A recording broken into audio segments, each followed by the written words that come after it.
جب ہم صحت کارڈ کی بات کر رہے ہیں تو ہمیں اس کو ایک اور چیز سے بھی جوڑنا ہے۔ اس وقت پاکستان کو شدید ضرورت ہے انویسٹمنٹ کی۔ انویسٹمنٹ آتی ہے پولیٹیکل سٹیبلٹی کے ساتھ اور گورنمنٹ کے ورڈز کے ساتھ نہیں، گورنمنٹ کے ایکشنز کے ساتھ۔ اور آپ خیبر پختونخوا کے ہیلتھ سیکٹر میں 3 اقدام دیکھ لیں اور پھر آپ مجھے بتائیں کہ اگر پاکستان کی کیئر ٹیکر حکومت ایسے ہی ایکٹ کریں گی تو انویسٹمنٹ کیسے آئے گی؟ صحت کارڈ کے تھرو خیبر پختونخوا کے 200 سے زائد ہسپتالوں میں انویسٹمنٹ ہو رہی تھی کیونکہ وہ صحت کارڈ کے سٹینڈرڈز میٹ کرنا چاہتے تھے اور ان سٹینڈرڈز پہ کوئی کمپرومائز نہیں کر رہا تھا۔ لیکن اس کے لیے ضروری تھا کہ جو صحت کارڈ کا کانٹریکٹ ہے اس پہ حکومت عمل کرتی جائے۔ اسی لیے ہم نے مشکل وقت میں بھی صحت کارڈ کے لیے ہمیشہ پیسہ نکالا، کیونکہ لانگ ٹرم میں یہ پاکستان میں یہ دکھاتا ہے کہ آپ انویسٹمنٹ کیسے لا سکتے ہیں۔ ان 200 ہسپتالوں کے علاوہ بہت سے لوگوں نے نئے ہاسپٹلز بلڈ کرنے تھے۔ یہ سب اب بھی ہو سکتا ہے، لیکن جو بیوروکریٹس آج بغیر پبلک مینڈیٹ کے بیٹھے ہیں اور وہ فیصلے لیتے ہیں، نیت کو ایک طرف پہ کر دیتے ہیں، تو آپ دیکھ رہے ہیں کہ وہ 1-2 ہفتے کے فیصلے لے رہے ہیں کیونکہ انہوں نے کبھی پرائیویٹ سیکٹر تو دیکھا نہیں، پرائیویٹ سیکٹر کی تو انہیں سمجھ ہی نہیں۔ یہ 1-2 ہفتے میں آپ مجھے یہ بتائیں کہ جو کرنٹ ہاسپٹلز ہیں، نئے ہاسپٹلز والوں کو تو چھوڑیں، کرنٹ ہاسپٹلز بھی جو ہے پرائیویٹ، وہ یہ سوچ رہے ہوں گے کہ ہمیں کوئی فائدہ ہے اس پروگرام میں رہنے کا؟ کیا گورنمنٹ اس کو چلانا چاہتی ہے یا نہیں؟ کیا ایسے تو نہیں ہوگا کہ ہم انویسٹمنٹ کر دیں گے اور بعد میں گورنمنٹ ہمیں پیسے نہیں دے گی جیسے انشورنس کمپنیز کو نہیں دیتی؟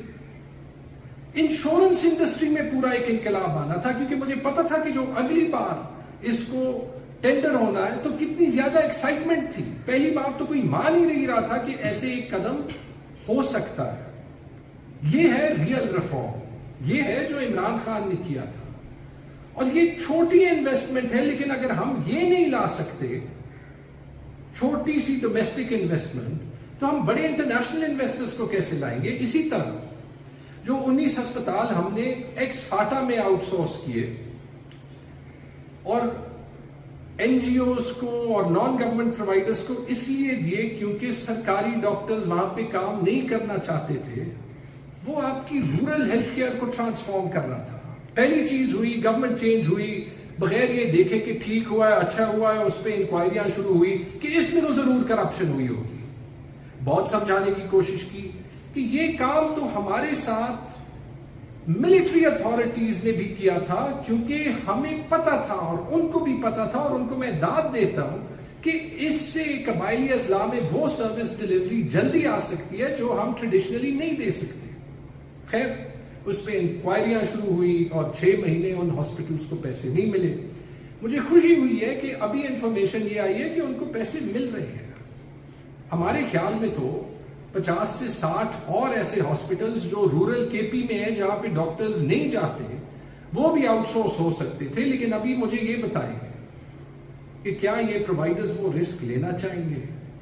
پیسے تو زیادہ نہیں لگنے تھے کیونکہ وہ پیسے تو گورنمنٹ نے ویسے ہی اسپینڈ کرنے تھے، لیکن سروس ڈیلیوری بہتر ہونی تھی۔ تو اگر ہم یہ انویسٹمنٹ نہیں لا سکتے تو ہم اربوں ڈالرز کی انویسٹمنٹ کیسے لائیں گے؟ اور بڑی انویسٹمنٹ بھی ہیلتھ کیئر میں پلان تھی۔ ہمارا آلریڈی ایک کانٹریکٹ ہے آئی ایف سی کے ساتھ جو ورلڈ بینک کا ادارہ ہے کہ خیبر پختونخوا میں وہ ہمیں ہیلپ کرے 4 گرین فیلڈ ہاسپٹلز بنانے کا۔ اور ان کی جو پریلیمنری رپورٹس تھی وہ دکھا رہی تھی کہ صحت کارڈ کی وجہ سے یہ انویسٹمنٹ لانا بڑی آسان ہوگی کہ انٹرنیشنل ادارے آئے اور خیبر پختونخوا میں، پشاور میں، مالاکنڈ میں، ساؤتھ میں، ہزارہ میں ایک انٹرنیشنل سٹینڈرڈ ہاسپٹل بنائے، کیونکہ انہیں پتا تھا کہ امیر پیشنٹس خود سے پیسے دیں گے اور باقی پیشنٹس صحت کارڈ کا سہارا اٹھائیں گے۔ تو ابھی بھی یہ بتائیں کہ وہ تو 4-5 سال کے پروجیکٹس ہیں، لیکن کس کو کانفیڈنس ہوگا کہ وہ انویسٹمنٹ لا سکتا ہے؟ یہ میں نے آپ کو اس لیے بتایا کہ یہ ایک پروگرام، ایک پروجیکٹ، ایک ڈیسیجن آپ کو دکھاتا ہے کہ اگر پاکستان کو تبدیل کرنا ہے تو ہمیں پولیٹیکل سٹیبلٹی چاہیے، ہمیں کنٹینیوٹی آف پالیسی چاہیے، ہمیں یہ پاگل پن چھوڑنا ہوگا جس میں یہ سمجھا جا رہا ہے کہ پی ٹی آئی میں جو بھی نہیں چھوڑتا وہ غدار ہے اور جو چھوڑتا ہے وہ صاف ہے، کیونکہ ہم سب سے پاکستان زیادہ ضروری ہے. Thank you.